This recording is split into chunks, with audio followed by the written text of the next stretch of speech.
Fala galera do QG, beleza? Boa noite, sejam bem-vindos ao curso Química do Zero. Eu sou o professor Igor Valdez. Eu tenho uma missão hoje para vocês. A gente tem que falar hoje sobre um assunto muito importante para a prova do Enem. Essa é importantíssima. A gente tem sempre aquele assunto assim, tem grande chance de cair, aquela coisa toda. Pode cair, não tem... Mas tem um assunto que cobra com frequência quase que assídua, aquela coisa de bater carteira, é deslocamento do equilíbrio. Então, a nossa aula de hoje é sobre o princípio de Le Chatelier, os fatores que alteram o equilíbrio químico. Tá legal? A gente vai mostrar questões das mais variadas provas, sempre pegando uma do Enem, pelo menos, para mostrar para vocês como é que eles cobram.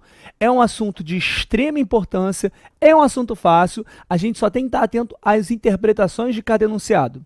Tá legal? Então, eu sou o professor Igor Valdez, vem comigo, vamos para a aula, galera. Então, olha aqui.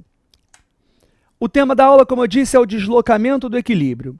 Considere um sistema em equilíbrio químico com as substâncias A, B, C e D.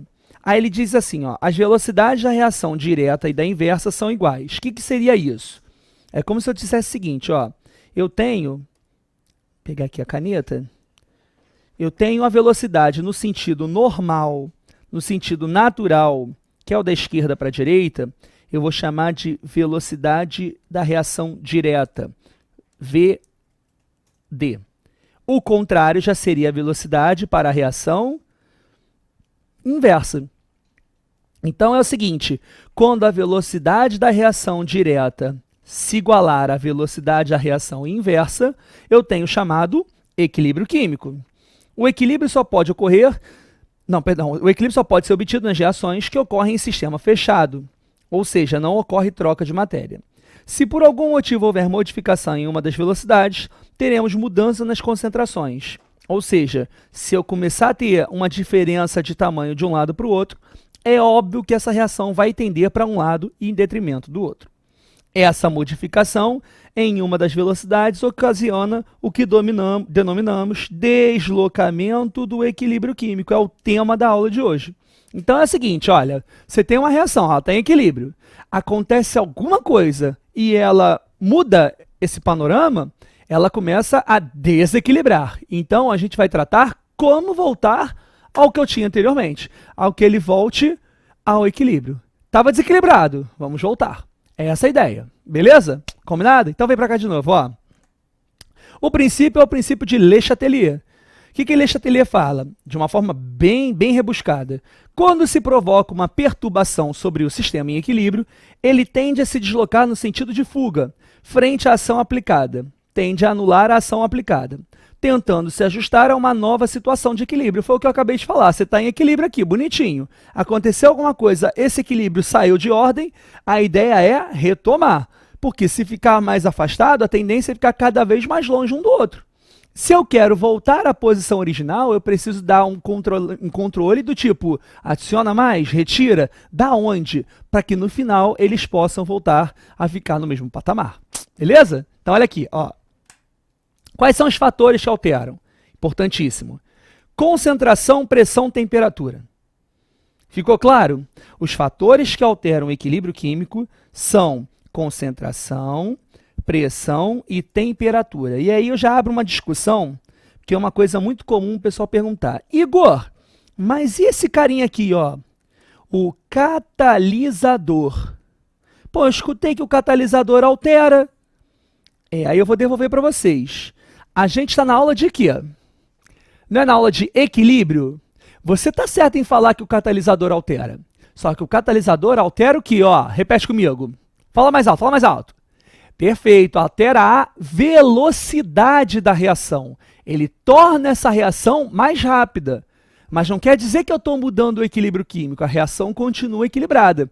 O que está fazendo é que ela está acabando mais rápido, ela está começando e acabando mais rápido. Ele diminui a energia de ativação, é o que a gente aprendeu nas aulas de cinética química. Quem não lembra, dá uma olhadinha lá que tem tudo explicadinho, tá legal? Então vamos lá, voltando. O catalisador, ele atua diminuindo a energia de ativação e tornando a reação mais rápida. Ele acelera a reação, mas ele não altera o equilíbrio químico. Ficou claro isso? A tua pergunta está certa, mas ela se encaixa num outro assunto que não é o equilíbrio. Beleza? Então, vamos voltar. Então, o catalisador, ele altera a cinética. Como ele altera a cinética, ele não altera o equilíbrio, então os fatores que vão alterar o equilíbrio são esses três. Catalisador, não. Dúvidas? Tranquilo por enquanto? De boa? Beleza, vamos continuar então. Então vamos começar pela concentração. E aí ele fala assim, ó, quando a concentração de um participante da reação é alterada, seja diminuindo ou aumentando, irá ocorrer o deslocamento do equilíbrio, desde que esse participante não esteja no estado sólido, porque senão a alteração é muito pouca. Assim, de acordo com o princípio de Le Chatelier, se a concentração de um participante for aumentada, ocorrerá o deslocamento do equilíbrio no sentido contrário. Pô, vale a pena marcar isso aqui, né? Ó, a concentração de um participante for aumentada, ocorrerá o deslocamento do equilíbrio no sentido contrário ao aumento. Show de bola, galera? Mesmo? Então, ó, quando você aumenta a concentração, ele vai ser deslocado para o outro lado. Em outras palavras, galera, se eu aumento o produto, eu desloco para o mais alto, para o reagente. Agora, e se eu aumentar o reagente? O equilíbrio vai para o produto. Em outras palavras, aumenta, vai sempre para o lado oposto. Fechou assim? Se está antes da seta, o equilíbrio vai para depois. Se está depois da seta, o equilíbrio vem para antes. Beleza?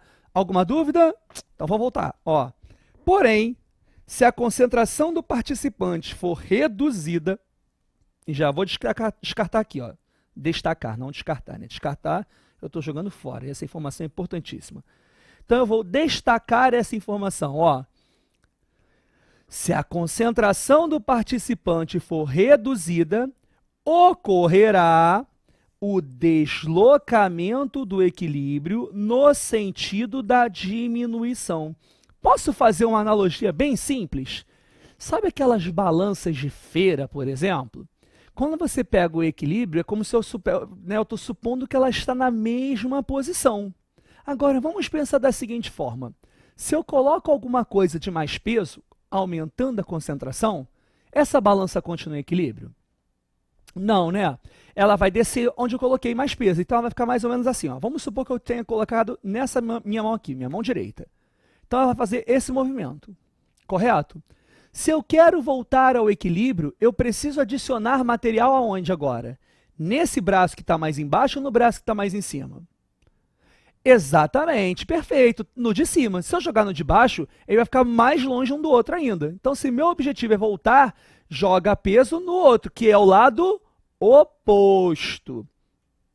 Ficou claro? Aumentou, lado oposto. Agora, vamos pensar o seguinte, a mesma balança, e eu vou tirar dessa minha mão direita.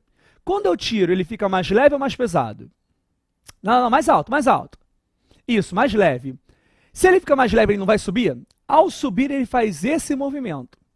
Então, a pergunta é a seguinte agora. Se eu quero retirar para voltar ao equilíbrio, eu tenho que retirar da onde? Desse lado de cima ou do de baixo? Concorda que do de cima ele vai ficar mais para cima ainda? O equilíbrio fica cada vez mais distante? Então, eu vou retirar agora o quê? Eu vou retirar do outro lado. Mas vamos pensar agora de uma forma um pouquinho mais aprofundada. Quando eu adiciono aqui, eu tenho que adicionar do outro lado. Legal. Quando eu retiro desse braço, quando eu retiro desse prato, se eu quiser adicionar para que ele volte ao equilíbrio, porque eu retirei. Retirada. Vamos adicionar de novo. Beleza. Eu vou adicionar, tá assim. Tirei desse, tá mais leve. Vou adicionar aonde agora? No de baixo ou no de cima? Acertou quem disse o de cima. Se eu adicionar no de baixo, ainda vai ficar mais pesado ainda. Então, ele vai descer. Se ele vai descer, eu vou fazer esse movimento. Então, se eu quero adicionar, eu tenho que adicionar sempre no lado da perda, justamente para poder repor essa perda. Ele está perdendo. Qual é a mensagem que vem do comando central? Ó, tem perda desse lado. Vamos jogar o equilíbrio para lá para poder repor essa perda. Fechou? Então, quando você adiciona, lado oposto. Quando você retira, lado da perda. Ficou claro? Beleza? Então, vem para cá de novo. Ó. Exemplo, eu tenho uma reação qualquer aqui, que é a reação de formação da amônia, importantíssima desde os primórdios, mas eu usei uma reação para poder ser qualquer outra, eu usei essa que eu achei interessante. Vamos discutir algumas coisas. Se eu aumentar a concentração do H2, eu tenho uma seta que eu vou chamar de seta número 1, que está indo para a direita, e uma seta número 2, que está indo para a esquerda. Se eu aumento a concentração do H2, o H2 não está antes da seta? O que eu falei para vocês? O equilíbrio vai para o lado oposto. Então, aqui o equilíbrio é deslocado no sentido da seta número 1, para a direita. Foi ou não foi? Agora vamos pensar o seguinte, ó. Eu estou reduzindo a concentração de N2. Se eu estou reduzindo a concentração, ele não está perdendo? O que eu falei agora há pouco? Quando perde, eu vou jogar para o lado da perda, justamente para poder repor. E aí, quando eu faço isso, o equilíbrio vem para o lado do N2, que é a seta número 2. Se eu aumentar a quantidade de NH3, bom, se eu aumento a quantidade do NH3, o NH3 não é produto? Não é para o lado oposto? O lado oposto é o lado do reagente. Reagente é a seta número 2. Ficou claro já, pessoal? Acho que todo mundo já entendeu, né? Aumentou a concentração, equilíbrio jogado para o lado oposto. Por outro lado, diminui a concentração, ele vai para o lado da perda, onde houve a perda de material. Foi? De boa? Maravilha. Então vamos discutir um assunto agora importantíssimo, até pensando no papo da contextualização. A vida a altitudes elevadas e a produção de hemoglobina. E aí eu coloquei a foto de um alpinista, né, para a gente poder situar, e diz assim, ó. Os alpinistas precisam de semanas ou mesmo meses para se ambientarem antes de escalarem montanhas de elevada altitude como o Monte Everest. Escalar uma montanha de elevada altitude pode causar dores de cabeça, náuseas, fadiga não usual e outros incômodos. Tudo isso são sintomas de hipoxia, uma deficiência na quantidade de O2 quando chega aos tecidos do corpo. No entanto, uma pessoa que vive a altitude elevada durante semanas ou meses recupera gradualmente do enjoo da altitude e habitua-se ao teor do conteúdo do O2 na atmosfera, sendo capaz de funcionar normalmente. Ou seja, a pessoa começa a criar condições de suportar. O organismo passa a trabalhar naquelas condições que até então eram adversas. Legal? Considerando o sistema em equilíbrio, que representa a combinação do O2 com a molécula da hemoglobina, aí você tem hemoglobina com O2, a seta dupla, que você pode ver, pode representar, como eu representei aqui, né, que seria uma seta com 2 tracinhos, ou as setas individuais, beleza? Aqui, ó, uma seta para a direita e uma seta para a esquerda. Aí ele diz o seguinte, ó, HbO2 é a oxihemoglobina, que é o composto que transporta realmente o O2 para o tecido. Então, a tal da hipoxia, que ele fala aqui, é quando você tem a deficiência na quantidade de O2, mas essa deficiência se dá pela ausência desse transportador aqui, que é a oxihemoglobina. Aí a pergunta é, de acordo com o princípio de Le Chatelier, como evoluirá o sistema se ocorrer a diminuição da concentração do O2? Galera, muito simples, ó. Se eu estou diminuindo a quantidade do O2, eu não estou perdendo desse lado? Se eu estou perdendo desse lado, o equilíbrio não vem para o lado da perda para poder repor? Ou seja, olha aqui, ó, o equilíbrio está vindo para a esquerda. Quando o equilíbrio vem para a esquerda, o que acontece? A quantidade da tal oxihemoglobina também vai o quê? Vai diminuir, ela vai sofrer redução. Se eu tenho pouca HbO2, o que vai acontecer? Elimina a oxihemoglobina e vai causar a tal da hipoxia. Então, a hipoxia, galera, é isso. A deficiência do O2 desloca o equilíbrio para poder repor. Só que aí, a quantidade de HbO2 formada vai diminuir porque eu estou jogando tudo para formar o oxigênio puro. Beleza? Aí ele completa: desde que se dê tempo de suficiente, o corpo é capaz de se defender dessa diversidade, produzindo mais moléculas de hemoglobina. O equilíbrio desloca-se, então, gradualmente da esquerda para a direita. Ou seja, se eu conseguir ter condições de suportar, o meu próprio corpo, né, aquela questão do ferro, do sangue, etc., vai aumentar agora a quantidade do HB. Se vai aumentar a quantidade do HB, o HB não está antes da seta? Se ele aumentou o reagente, o equilíbrio é jogado para o produto. E aí você volta a formar produto, aumentando a concentração do HbO2. Mas eu preciso de tempo para isso. Caso contrário, eu vou gerar o caso de hipoxia. Tudo bem, galera? Acho que ficou clara a questão do equilíbrio, né? Da concentração. Beleza, então vamos para o próximo. O próximo fator chama-se pressão. E ele fala o seguinte, ó: em um equilíbrio, a análise do efeito da modificação da pressão leva em consideração o volume molar dos reagentes e produtos. Volume esse que está relacionado aos coeficientes da reação. Aí eu coloquei aqui uma reação, N2O4 formando 2NO2. O desenho ele é bem claro. Quanto menor a pressão, comparado aqui é 1 atm, aqui são 2. Quanto menor a pressão, ó, o que acontece com o volume? Aumenta. Então, a pressão, o aumento da pressão, ele é inversamente proporcional ao volume. Aqui aumentou a pressão, olha o que aconteceu com o volume. Diminuiu. Legal? E é isso que a gente vai narrar agora. Ó.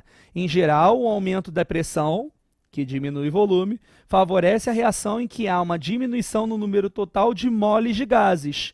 O que isso significa? O que são esses moles de gases?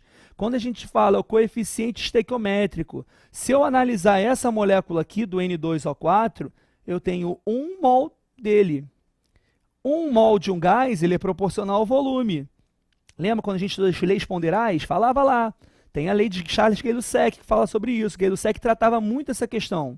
E aí você tem, ó, 1 mol de um gás que eu vou chamar de 1V, um volume molar. É o volume de 1 mol. Aqui não são 2 mols, 2 moles? Então eu vou chamar de 2 volumes. Beleza? Então o que ele relaciona? Ó, o aumento da pressão vai favorecer a relação da diminuição dos mols de gases. Se eu aumentar a pressão do sistema aqui, o equilíbrio não é jogado para o lado de menor volume? Você tem um lado com 1 volume, você tem um lado com 2 volumes. O aumento da pressão vai para o lado de menor volume. Θ1 ou θ2? Pensa você em casa rapidinho. E aí, o que vocês acharam? Se eu aumentei a pressão, lado de menor volume. O lado de menor volume, ó, aumentei a pressão, menor o volumezinho, que eu vou chamar de velhinha para não ficar igual o V do outro lado. Então, qual é o lado de menor volume? O que tem 1 ou o que tem 2? O que tem 1. Então, o equilíbrio é jogado para o sentido número 2. Foi? Por outro lado, uma diminuição da pressão vai ter o efeito inverso. Se eu diminuir a pressão, o volume vai o que agora? O volume vai aumentar. Então, eu vou buscar o lado de maior volume. Quem vem a ser o lado de maior volume? O que tem 1 ou o que tem 2? Exatamente, o que tem 2. O que tem 2 volumes está indo para a direita. Para a direita é a seta número 1. Foi, galera? Tranquilo? Então é o seguinte, ó, pressão. Aumenta a pressão, menor volume. Diminui a pressão, maior volume. Que volume é esse? Basta você contar a quantidade de mols. Lembrando, estamos falando de gases, substâncias no estado gasoso. Ah, Igor, tem um sólido. O sólido vai importar? Não, o efeito dele é mínimo. Então, por mais que tenha sólido aquoso, não importa. Vamos trabalhar com gás. Então, se eu estou trabalhando em pressão, fala-se em gás. As outras substâncias você pode simplesmente descartar. Foca apenas nas substâncias que têm o Gzinho de estado gasoso. Tá certo? Porque às vezes você pode ver, ah, Igor, tinha um carbono sólido e um oxigênio. Eu vou somar esses dois? Não, soma apenas o oxigênio. Ficou clara essa dica? Porque às vezes a gente na pressa soma tudo e acaba cometendo esse erro. Uma pergunta que você pode me fazer é o seguinte, ô Igor, Tá bom, eu entendi. Um lado tem mais volumes e um lado tem menos. Agora, e se eles tiverem volumes iguais? Primeiro, isso pode? E se puder, o que acontece? Bom, boa pergunta, que eu vou te devolver agora. Se os volumes são iguais, antes e depois da seta, existe algum lado maior do que o outro? Não, não tem. Sendo assim, dessa forma, já que não tem, o equilíbrio ele vai ser deslocado em função da pressão? Não, da pressão não. Ele pode ser deslocado pelos outros motivos, mas pela pressão, para que eu possa ter essa alteração de um lado para o outro, é necessário que eu tenha volumes diferentes antes e depois. Número de mols, consequentemente proporcional ao volume, eu tenho número de volumes ou número de mols diferente de um lado e diferente do outro, para que eu possa estabelecer uma comparação entre um lado que seja maior e um lado que seja menor. Se eles forem iguais, pela pressão, não vai ser possível. Beleza? Alguma dúvida? A gente acaba de matar o segundo tópico. Concentração e pressão. Só está faltando a... Vê se você lembra aí. E aí? Temperatura. Vamos falar sobre ela agora? Vem comigo. Ó. Temperatura. Novamente, eu tenho um sistema aqui, duas setas, e ele fala o seguinte, ó, a reação de formação do NO2 é um processo endotérmico. Opa, eu já vi isso em algum lugar, Igor, endotérmico. Provavelmente nas suas aulas de termoquímica. Aqui no QG, você já viu isso aqui.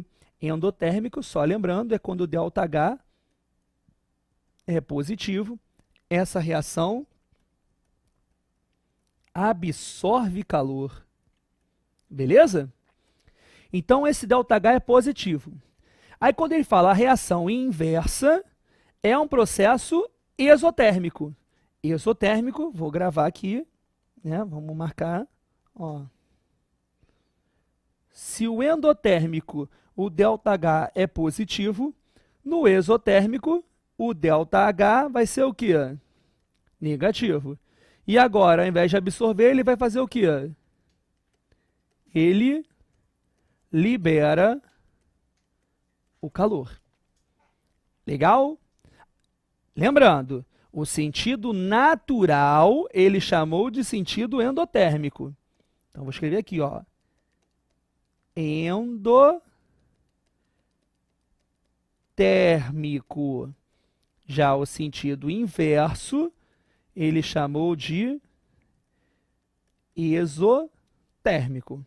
Tranquilo por enquanto? Beleza. Aí ele fala o seguinte, ó. O aumento da temperatura favorece reações endotérmicas. Já a diminuição da temperatura favorece reações exotérmicas. Opa, então é o seguinte, para essa reação acontecer, eu preciso descobrir o valor do ΔH. É óbvio que ele falou em casos à parte, mas se o processo natural é um processo endotérmico, então a reação possui um ΔH positivo. E aí o que a gente vai estudar a partir de agora? Ó, os efeitos. Se eu aumento a temperatura, repara, ele manda você considerar o lado endotérmico. Por outro lado, se você diminui a temperatura, exotérmico. Tá certo? Pô, Igor, eu sempre confundo isso. Cara, eu nunca sei quando é endo e quando é exo. Primeiro, endo é positivo ou exo é negativo. Pô, Igor, mas como é que eu vou lembrar se aumenta, vai pro endo? Pensa o seguinte, quando você tem uma gripe, tá bem resfriado, aquela coisa tipo assim, poxa, uma dengue, né, que felizmente está muito comum agora. Quais são os sintomas da dengue? Febre e dor no corpo, né? Então, se liga nesse macete. Quando você tem febre, o que acontece com a tua temperatura? Aumenta. Aumenta a temperatura e o seu corpo está Pode falar. Ruim, né? Mas ajudou. Aumentou a temperatura, o corpo está doendo. Dor no corpo. É um sintoma, não é? Então, aumento da temperatura, corpo doendo, aumento temperatura, endotérmico. Foi ou não foi? Beleza? Combinado? Então, o aumento da temperatura desloca para o lado endotérmico e a diminuição para o lado exotérmico. Ah, Igor, então posso gravar que o endotérmico é da direita e o exotérmico é da esquerda? Não! Não, e eu enfatizo esse não mesmo, parece até um susto. Não faça isso. Por quê? Porque as reações elas vão ter esse caráter definido pelo ΔH, que é da questão. Se o ΔH for positivo, o sentido natural reagente para produto é endotérmico. Consequentemente, o contrário, produto para reagente, é exotérmico. Isso é uma condição. Agora, se o ΔH da reação for negativo, se o ΔH for negativo, o sentido natural é exotérmico. Então, do reagente para o produto, ele é exotérmico. Olha o problema. Se do reagente para o produto é exotérmico, agora a reação inverte. Eu vou colocar aqui no slide para você entender melhor. Vem comigo, ó. Essa reação é endotérmica. Então, ó, da esquerda para a direita é endotérmica, da direita para a esquerda é exotérmica. Agora, se eu pegar uma reação como a formação da amônia, que possui um ΔH negativo, qual é a interpretação que eu vou tirar daqui agora? O sentido natural é o sentido exotérmico e o sentido inverso é o endotérmico. Então, cuidado, ó. Repare, eu vou trabalhar agora com base na questão original. Se eu aumentar a temperatura aqui, o aumento da temperatura não é o lado endotérmico? Qual é o lado endotérmico? É a seta para a direita, número 1, ou seta para a esquerda, número 2? Acertou quem disse seta número 1. Consequentemente, a redução da temperatura desloca para a seta número 2. Agora, vamos trabalhar aqui em cima.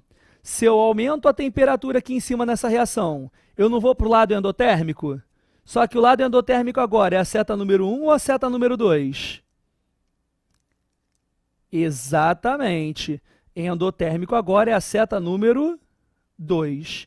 E a redução da temperatura vai jogar para o lado exotérmico, que aqui em cima corresponde à seta número 1. Estamos combinados? Beleza, então para fechar aqui, ó, mais uma reação, tá? Eu tenho um lado castanho avermelhado e um lado incolor. ΔH negativo. O que eu acabei de falar? Quando o ΔH é negativo, a reação é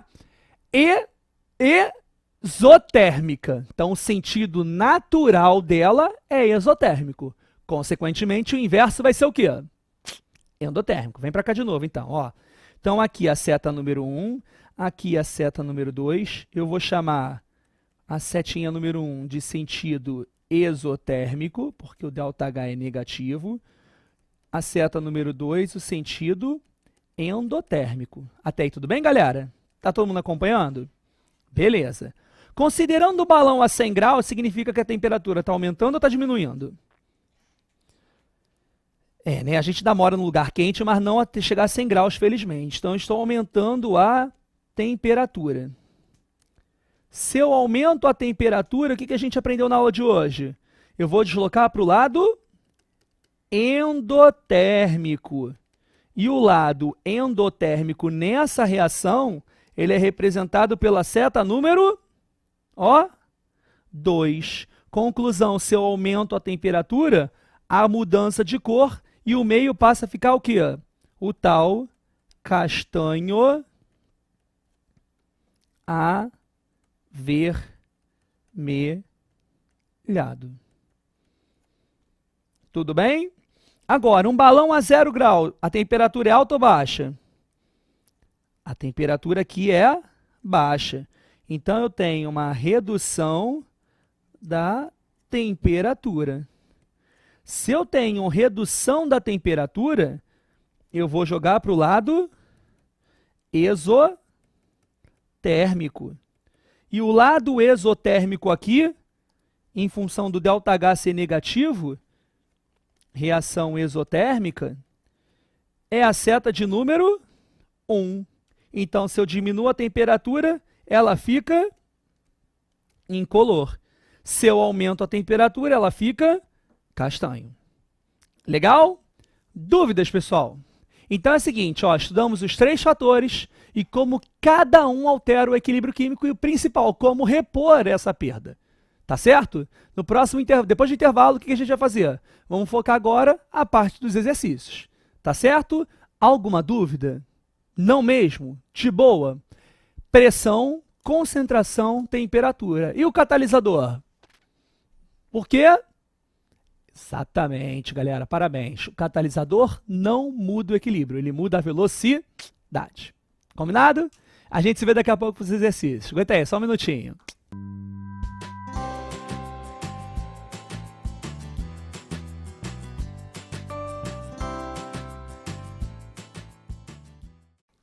E aí, pessoal, beleza? Estamos de volta. Matamos a primeira aula, a parte teórica. E o que a gente vai focar agora? Obviamente, os exercícios, tá? Vamos pegar alguns exercícios de universidades diferentes, não só do Enem. Vai ter de Enem, mas eu procurei colocar de alguns cantos do país que trabalham bastante esse modo. E, principalmente, a maneira como é feita a pergunta, a linguagem, o que fazer em cada caso, toda uma interpretação, porque é uma questão interpretativa, né? É um dos raros casos de química físico-química, né, que a gente vê que não tem conta, então dá até aquele alívio. A gente vê na físico-química, estequiometria, termoquímica, cinética, KC, pilha, aí tu olha uma questão que não tem conta, tu já até suspeita, né? Opa, peraí. Então, a gente vai trabalhar todo passo a passo a partir de agora, beleza? Vamos lá, vamos para a primeira. Ó, a primeira questão diz o seguinte: o processo industrial de produção de amônia envolve o equilíbrio. Primeira coisa, turma, ΔH menor que zero. Galerinha, vem comigo. ΔH menor que zero. Reação é o quê? Reação exotérmica. Ela libera calor, certo? O gráfico mostra aproximadamente as porcentagens em equilíbrio dos gases na mistura da reação. Analise as proposições. A formação da amônia é favorecida em condições de alta pressão e baixa temperatura. Vamos ver? Alta pressão. O que a gente combinou aqui? Ó? O aumento da pressão vai deslocar o equilíbrio para o lado de menor volume. Como é que eu calculo o volume mesmo? Somando a quantidade de mols antes e depois da seta. Antes eu tenho 4 mols, que eu vou chamar de 4 volumes. Tá legal? Vou botar aqui, ó, 4V. E depois eu tenho apenas 2V. Então, o aumento da pressão favorece o lado de menor volume. O lado de menor volume é justamente onde está o NH3? Então, a primeira está certa. E baixa temperatura, vamos ver? A redução da temperatura, a gente combinou que vai para qual lado? Exotérmico. O aumento vai para o lado endotérmico.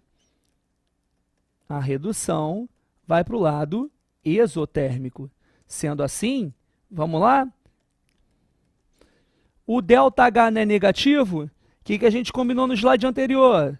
Quando é negativo, o sentido natural é o sentido exotérmico, o sentido inverso é o sentido endotérmico. Se eu estou baixando a temperatura, eu estou indo para o lado exotérmico, que é justamente onde está o NH3. Então, sim, a primeira afirmação está 100% correta. 2. A reação de formação da amônia é um processo endotérmico? Opa, aqui não, né? A gente falou aqui em cima, olha a resposta aqui, ó. Ele é um processo exotérmico. Então, a 2 está errada. 3. Em um ambiente fechado a pressão constante, o aumento da temperatura favorece a decomposição da amônia. Quando eu aumento a temperatura, eu vou para o lado endotérmico. O lado endotérmico não é o lado oposto da amônia? Então, está favorecendo ou desfavorecendo a amônia? Favorece ou desfavorece? Desfavorece, mas o que ele falou aqui, ó, favorece a decomposição. De fato, está decompondo a amônia, porque ela está se convertendo em nitrogênio e hidrogênio. Então, a 3 está correta. Legal?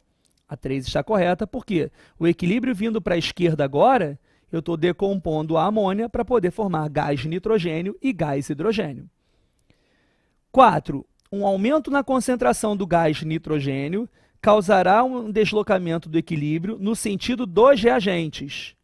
Se eu aumento a concentração de alguém, eu desloco o equilíbrio para onde? Para o lado... Fala mais alto você. Eu quero ver o pessoal lá do sul falando, em homenagem a Santa Catarina da questão aqui? Pessoal do Sul, e aí? Lado oposto. O N2 não está antes da seta? Se o equilíbrio vai para o lado oposto, ele vai para o lado do produto. Ele disse reagente. Então, está errado. Então, como resposta da questão, eu tenho como corretas as afirmações 1 e 3, que vão aparecer na letra E. Legal? Um abraço, pessoal de Santa Catarina. Sempre ligado aqui. Próxima questão. Olha ela aí, ó. Olha ele aqui, boladão. Olha o Enem da massa. Os refrigerantes têm se tornado cada vez mais o alvo de políticas públicas de saúde. Os de cola apresentam ácido fosfórico, substância prejudicial à fixação de cálcio, o mineral que é o principal componente da matriz dos dentes.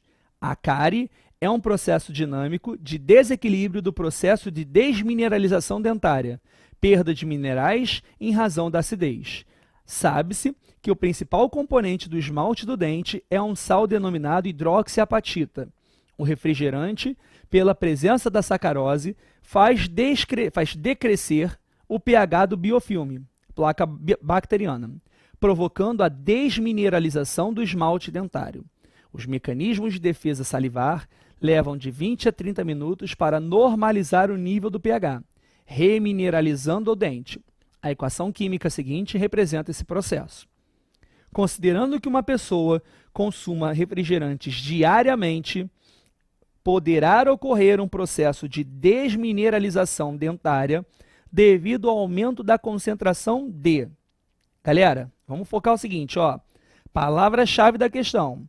Ele está falando na desmineralização dentária. Eu tenho duas setas, uma para o lado da desmineralização e outro para o da mineralização. O que eu vou focar aqui, pessoal? A desmineralização vai para a direita. Então, é o que ele quer. Então, eu quero que o equilíbrio seja jogado para a direita. Tá bom? Primeira discussão. Se eu aumentar a concentração de OH-, galera, quando a gente aumenta a concentração, o equilíbrio não é jogado para o lado oposto? Ou seja, se eu estou aumentando a concentração, o equilíbrio vai jogar aonde? Para o lado oposto do OH. Ele está jogando para a esquerda. É isso que eu quero? Não, né? Então, tudo que tem OH já está fora. E já posso descartar esse cálcio também. O cálcio também está aqui depois da seta. Ele vai ser jogado para onde? Para depois. Então, ó, já matamos A, C e E. Já melhorou, né? O que eu vou fazer agora? Vamos trabalhar o H+? O que o H+ faz? Galera, o H+, ele vai capturar justamente quem? O H+ vai pegar o OH- para poder neutralizar.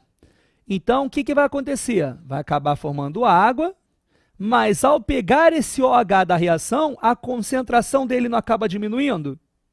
Por quê? Porque o H+ está pegando o OH disponível. Se a concentração diminui, lembra, quando aumenta, lado oposto. Quando diminui a concentração, o que a gente combinou no slide da aula? A gente combinou que ao diminuir a concentração, o equilíbrio vai para o lado de onde houve a perda. Então, reduzir a concentração, equilíbrio jogado para o lado da perda. E o equilíbrio jogado para o lado da perda, o que vai acontecer? Vai jogar o equilíbrio para que possa favorecer a reestruturação dessa ligação.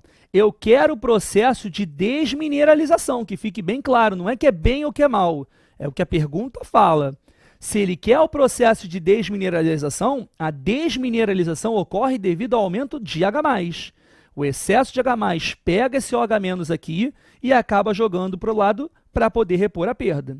É bom? Lógico que não. O bom seria a mineralização, mas eu estou tratando o que está falando aqui. Então, só que tem uma coisa, H+ que reage com as hidroxilas, deslocando o equilíbrio para a direita ou deslocando o equilíbrio para a esquerda? E aí? O que vai acontecer? Quando eu jogo a quantidade de H+, o equilíbrio vai ser jogado para A. Joguei H+, não consumi aqui. Consumir, o que significa? Que eu preciso repor esse lado. Conclusão, o lado do OH é o lado da direita, gabarito, letra B de bola. Foi? Maravilha? Questãozinha boa, né? Questão do Enem, tá vendo? Então é o seguinte, ó, para que eu favoreça a desmineralização, por isso que a gente fala, né? Refrigerante em excesso, excesso de acidez, tá aí o motivo que comprova o porquê do prejuízo. Muito H+, o H+ consome esse OH-, vai diminuir a concentração dele, o equilíbrio tem que vir para a direita para poder repor. Combinado? Maravilha. Próximo, então. Valendo? Próxima. A figura abaixo mostra valores de pH medidos para chuva ácida, chuva normal e água pura. Aí você tem a chuva ácida com pH aqui oscilando entre 2 e 5, a chuva normal próxima de 6 e a água pura com pH igual a 7. O pH da chuva normal é ácido, 5,6, devido principalmente às seguintes reações. No caso da chuva ácida, além do CO2, contribuem para a acidez o SO3 e o NO2. As reações abaixo mostram como esses gases em contato com a água produzem ácidos e as respectivas ionizações deles. A adição de OH- na reação número 2 faz com que, galera, então, de todas essas reações, o que nos interessa é a reação número 2, a adição de OH-. Então, ó, vou grifar ela aqui. Reação número 2 está aqui. Beleza? O que eu estou buscando na questão? A adição da concentração de OH-. Ela é bem parecida com aquela questão que eu fiz agora há pouco do Enem. O OH-, pessoal, ele vai atacar quem? Perfeito, ele vai em busca do H+. Então, ele vai buscar o H+ para poder neutralizar, correto? Quando ele faz isso, quando eu jogo o H+, ou H-, ele começa a reagir com esse H+. Conclusão, o H+ começa a aumentar ou diminuir? À medida que eu estou jogando o OH no meio, eu estou fazendo esse H+ diminuir. A quantidade dele vai caindo, correto? Se a quantidade dele vai caindo, o que a gente aprendeu? O equilíbrio é jogado para onde? Quando eu aumento, lado oposto. Quando eu diminuo, lado da perda.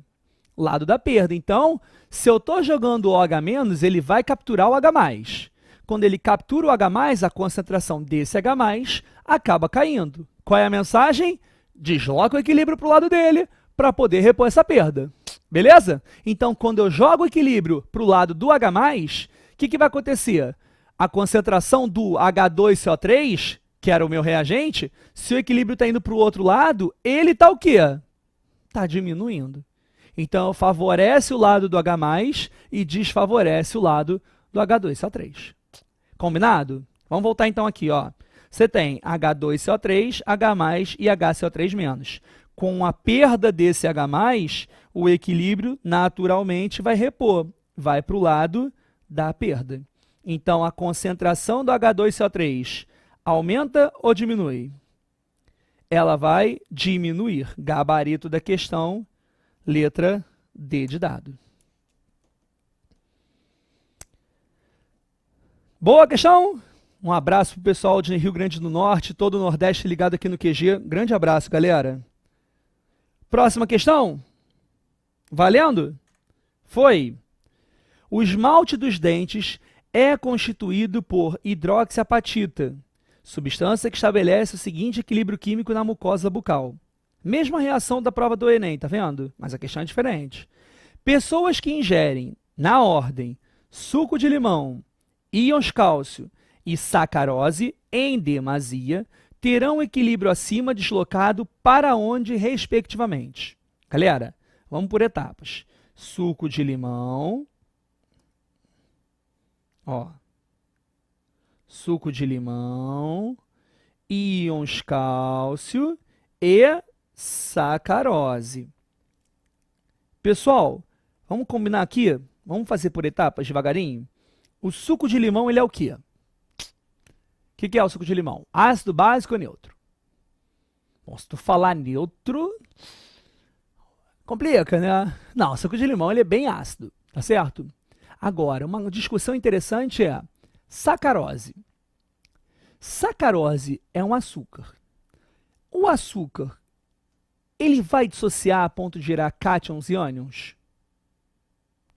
Açúcar não. Então, ele vai alterar o equilíbrio desse lado? Eu vou favorecer ao lado de alguma coisa? Não. Quando você tem um sal, como o NaCl, ele vira Na+, Cl-. Quando você pega a glicose em água, vai gerar íons? Não. Se não gera íons, ele vai alterar o equilíbrio para algum lado? Porque não vai ter, se ele continua da mesma forma que eu coloquei anteriormente, não tem como eu aumentar a quantidade de algum lado, em detrimento do outro, porque é a mesma coisa que eu tinha anteriormente. Então já fica a dica, a sacarose tende a não mexer no equilíbrio. Fechou? Beleza, então vamos voltar. Todo mundo concorda comigo que o suco de limão é ácido, correto? Então o suco de limão sendo ácido, eu aumento a quantidade de H+. Galera, para a primeira reação, se eu aumento a quantidade de H+, quem o H+ vai buscar? O H+ sai daqui e vai buscar quem? O OH-. Vão reagir. Conclusão. A quantidade de OH- aumenta ou diminui? Diminui. Se a quantidade diminui, o equilíbrio não vai para o lado da perda? Qual é o lado da perda? Esquerda ou direita? Ele vai para a direita, para poder repor a perda. Tá certo? Então, ó, para a direita, já descartamos a letra B e a letra D de dado. Como já próprio indicou aqui, ó, inalterado para sacarose. Só está faltando os íons cálcio. Galera, íons cálcio. O que eu vou trabalhar nos íons cálcio agora com vocês? Eu estou aumentando desse lado aqui. Se eu estou aumentando desse lado o íon cálcio, o equilíbrio não vai para o lado oposto? Ele não é produto? Se ele é produto, o equilíbrio vai para onde, galera? O equilíbrio vai para o reagente. Se o equilíbrio vai para o reagente, eu vou jogar para a esquerda. Então, no suco de limão, o equilíbrio foi jogado para a direita. Novamente, por quê? Porque o H+, suco de limão tem H+, ele consome o OH- fazendo esse cara diminuir. E aí o equilíbrio vem para o lado dele. Quando eu jogo o Ca+2, o íon cálcio, o equilíbrio agora é o seguinte, aumenta a quantidade do produto, equilíbrio vai para o reagente, esquerda. E a sacarose, como eu falei, não vai gerar nada em relação a íons, o equilíbrio permanece inalterado. Tá certo?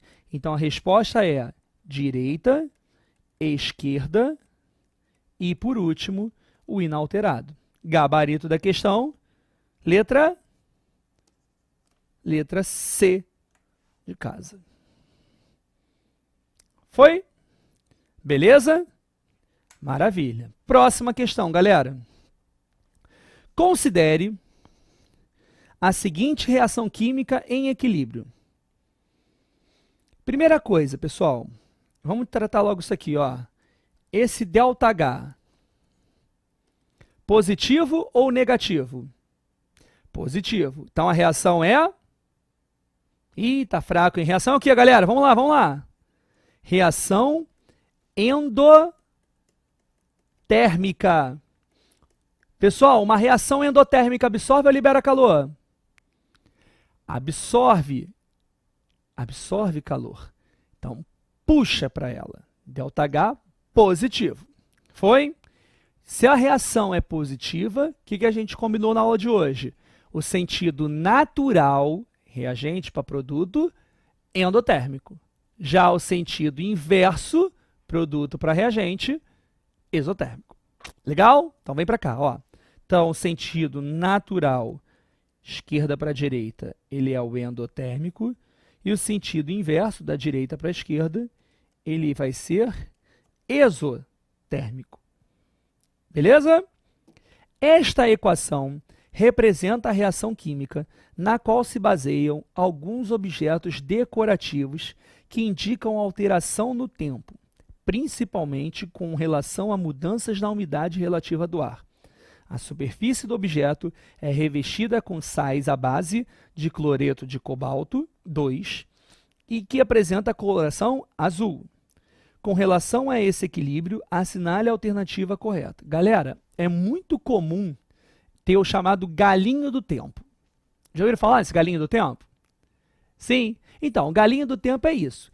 Ele tem uma coloração que vai ser alterada em função da umidade. Então, quando está mais seco, baixa a umidade, ele vai adquirir uma cor X. Quando aumenta a umidade, ele vai adquirir uma cor Y. Então, ele muda de cor de acordo com o tempo. Não é mágica, não é nenhum truque de ilusionismo. Na verdade, é uma reação química que ocorre. A umidade do ar, essa água, vai reagir com esse sal que ele falou ali, e aí você tem o deslocamento do equilíbrio ou não. Quanto mais úmido, maior a quantidade de água, vai jogar para um outro lado. Quando você tem pouca água, que é baixa umidade, está perdendo. Se está perdendo, o equilíbrio é jogado para o lado da perda. Então é assim que funciona o galinho, tá vendo? Tem nada de mistério, não tem nenhum truque. A gente faz isso. Ele espera, ele reage de acordo com a quantidade de umidade do ar. Se você mora numa região mais seca, obviamente ele vai ficar com aquela cor durante mais tempo. Se você mora próximo a rios e mares, né? Se você mora perto de praia, essas coisas todas, mangue, giz, você tem muita umidade ali perto, então o que vai acontecer? O lado da umidade vai ficar em evidência. Quando tem aquela mudança de tempo, às vezes você está em casa, pô, mudança de tempo, tu percebe pela mudança na cor do galinho, tá? Vamos voltar então, ó. Com relação a esse equilíbrio, assinale a alternativa correta. A diminuição da temperatura, juntamente com o aumento da umidade, desloca o equilíbrio para a direita, tornando azul a superfície do objeto. Bom, a diminuição da temperatura. Vamos trabalhar isso aqui. Quando ele fala diminuiu a temperatura, se diminui a temperatura, a gente combinou que vai para qual lado? Lembra da febre? Aumenta endo. Temperatura, corpo do endo. Então, aumenta a temperatura, lado endotérmico. Se diminuir a temperatura, vai para o lado exotérmico. Então, se eu estou diminuindo a temperatura, lado X. O lado X é o para esquerda, cor rosa. Ele falou que está ficando azul. E aí? Está errado, né? B. O aumento da umidade faz com que a concentração dos íons cloreto diminua, deslocando assim o equilíbrio para a direita. Galera, quando aumenta a umidade, está aumentando a quantidade do quê? Adivinha? Está ficando o quê? Mais úmido. Se está ficando mais úmido, está aumentando a quantidade de água. Se aumenta a quantidade de água, o equilíbrio vai para o lado oposto. Qual é o lado oposto à água, que é o produto? É o reagente. O reagente está aqui, ó. Ou seja, ele vai para a esquerda. Letra B está errada. O aumento da umidade faz com que o equilíbrio se desloque para a esquerda, tornando rosa a cor do objeto. Opa, não é o que eu acabei de falar aqui? O aumento da umidade joga o equilíbrio para a esquerda, tornando rosa a cor do objeto. Oh, maravilha! Beleza? Letra C, fechamos? Ah, Igor, pô, vamos dar uma olhada nas outras? Estou na dúvida ainda. A diminuição da temperatura, mantendo a umidade constante, torna o objeto azul. Quando eu diminuo a temperatura, a gente não vai para o lado exotérmico? O lado exotérmico não é o que vai para a esquerda? Porque se ele vai para a esquerda, quando você diminui a temperatura, o que vai acontecer? O galo fica rosa e não azul. Por isso que está errado. Letra E. O aumento da temperatura, mantendo a umidade constante, faz com que haja evaporação da água da superfície do objeto, tornando rosa. O aumento da temperatura vai para o lado endotérmico. A umidade está constante. Cuidado, hein? Isso aqui é pegadinha, ó. A umidade está constante. Faz com que haja evaporação da água na superfície do objeto apenas. Não é toda a reação química que vai perder essa água. É apenas a superfície do objeto. Tem mais água lá para dentro. Então, assim, só a parte de fora perdeu a água.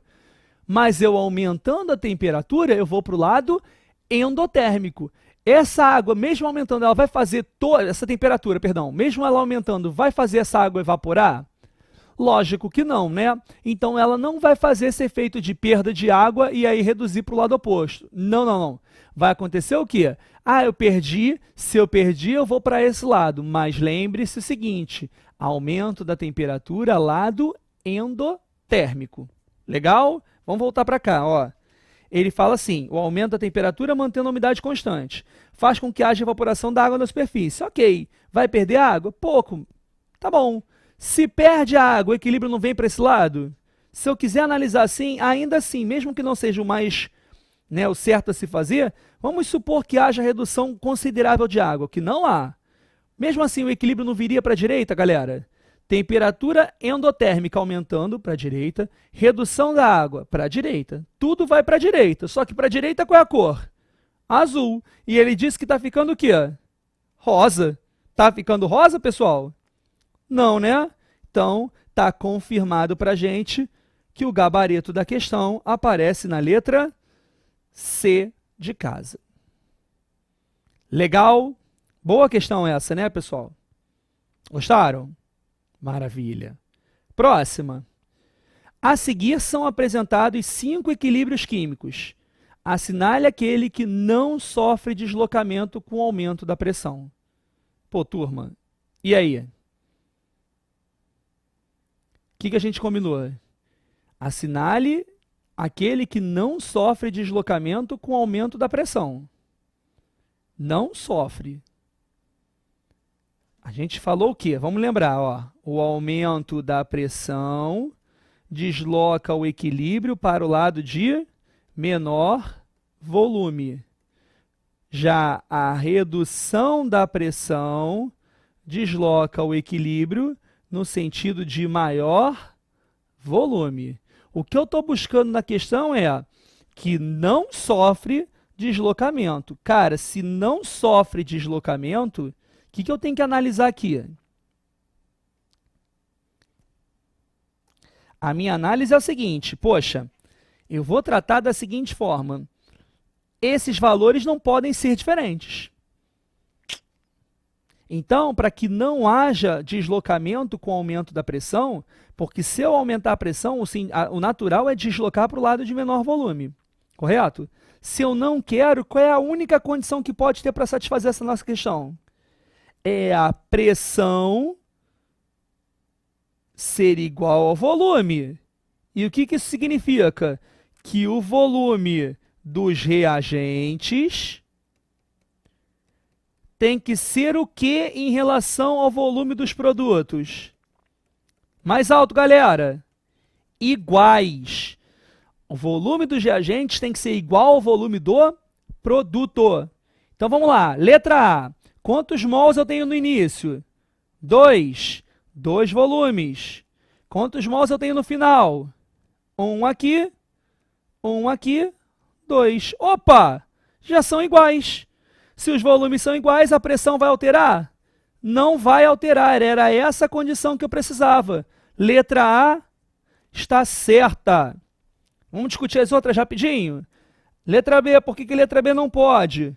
Eu tenho 1 mol antes e eu tenho 2 mols depois. Ó. 1 volume antes, 2 volumes depois. Diferença. Aumenta a pressão aqui, desloca. Lado de menor volume, ou seja, deslocaria para a esquerda. Letra C.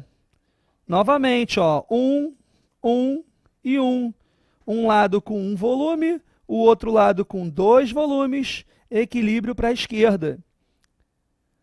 Letra D, cuidado. Igor, mas aqui é 1 e 1. Ó o estado aqui, pessoal. Sólido, eu falei que sólido não participa. Então, o que interessa é o gás. O gás, ó, 1 antes, 2 depois. Isso aqui é uma pegadinha, hein? Cuidado, galera. Sólido não. E por último, 2, 2, 1. Eu tenho um lado com 2 volumes, o outro lado com 3. O aumento da pressão vai para o lado de menor volume, que também é para a seta da esquerda. Então, o gabarito da questão fechado mesmo na letra A. Beleza, pessoal? Ficou alguma dúvida? Então eu procurei colocar das mais variadas, você vê que tem aqui do Sul, do Nordeste, do Centro-Oeste, do Enem. Então, sintam-se todos abraçados dessa forma. Tá legal? Espero ter ajudado. Qualquer dúvida, mandem para cá, a gente rapidamente retorna para vocês, tá? E que vocês possam aproveitar essa aula, porque ela é muito importante, como vocês podem ver. Às vezes o enunciado dá muitas voltas, mas o raciocínio é sempre o mesmo. Tá legal? A gente se vê numa próxima, galera. Eu sou o Igor Valdez. Um grande beijo, uma boa noite e até a próxima. Tchau, tchau. Valeu!